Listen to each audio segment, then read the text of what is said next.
So this is going to be a quick little video of a recent rack I made that's hitch mounted, that'll carry motorbikes and also mountain bikes. So the beauty of this is I can carry two mountain bikes in the center of my toolboxes and then have another one on the back. The reason I took on the project was because my tray has quite a lot of overhang from the tow ball, so I had to make it so the rack's offset from the back of the tray, so once it's loaded up it doesn't foul on it.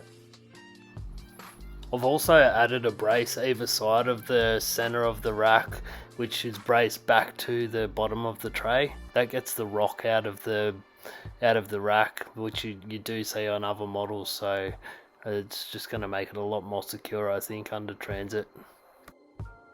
So at this point the frame's all welded up and just getting ready for paint now to help seal it all off and protect it from the weather.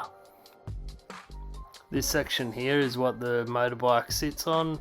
I've got this folded up at Bennett Steel out at Warhope. They were kind enough to do all that on site as soon as I got there, so thanks for that, guys.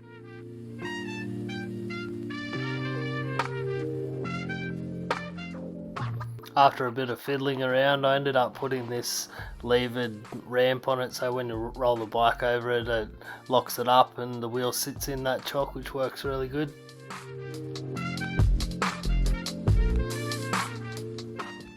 The next step, I installed some blinkers, brake lights and a number plate light, so when the motorbike's on there it does block my indicators, etc, so this just helps people behind me know what I'm going to do. So this is the loading process of the motorbike. I've just utilised an existing aluminium motorbike ramp there that just locks into the end of the rack, which works well. I guess the beauty of the system is you can do it unassisted once you get the knack of it, basically, so it is handy that way. As you can see here, it just clamps onto the foot pegs of the bike and you slowly turn them around and it pulls it down and slightly forward because of the angle of the eyelets. So it pulls the motorbike forward and locks it into that chock, which works well. I've also added a motorbike strap just from the triple clamp down to the side of the tray just for a bit of added security, and underneath I've added a safety lanyard just in between the two adjustable eyelets just to stop that from spinning under the vibration when we're travelling. So in theory it should work.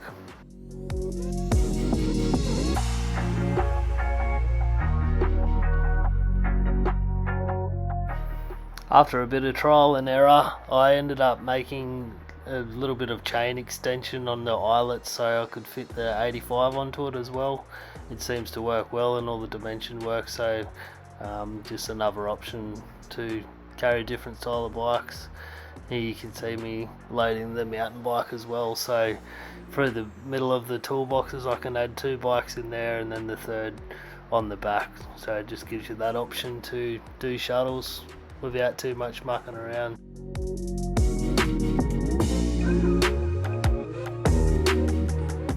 So here I'm just adding an Oki strap which goes around the seat tube and then back down onto the eyelet and just stops that back tyre from bouncing up and down.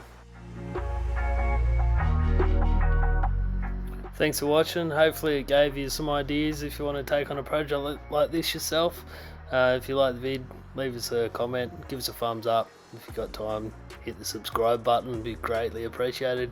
Thanks guys, take it easy.